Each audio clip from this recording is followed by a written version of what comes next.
دینی مدارس زندہ باد، دینی مدارس زندہ باد، دینی مدارس زندہ باد، دینی مدارس زندہ باد۔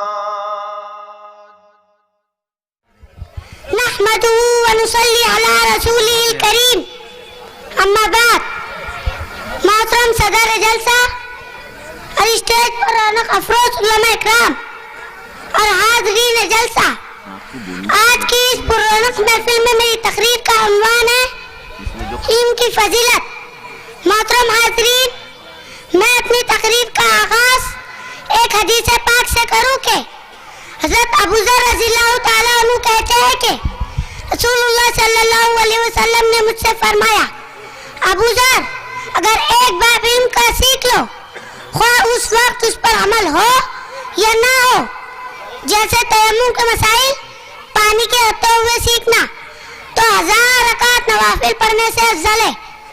ابن ماجہ شریف کی روایت ہے۔ حضرات، علم اللہ تعالیٰ کی بہت بڑی نعمت ہے۔ اس کے ذریعے انسان کو زندگی گزارنے کا صحیح راستہ معلوم ہوتا ہے۔ زندگی کے ہر شعبے میں صحیح اور غلط کی تمیز ہوتی ہے۔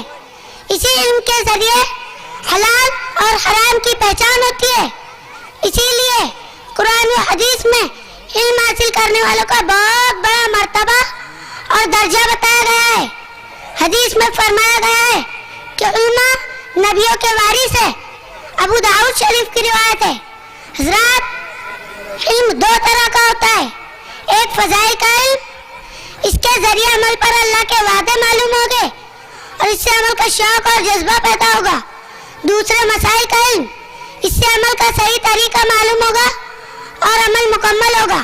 لہذا فضائل کا علم بھی ضروری ہے اور مسائل کا علم بھی ضروری ہے۔ اللہ پاک سے دعا ہے کہ اللہ پاک ہم سب کو علم سیکھنے اور اس پر عمل کرنے کی توفیق عطا فرمائے، آمین۔ وما علینا الا البلاغ۔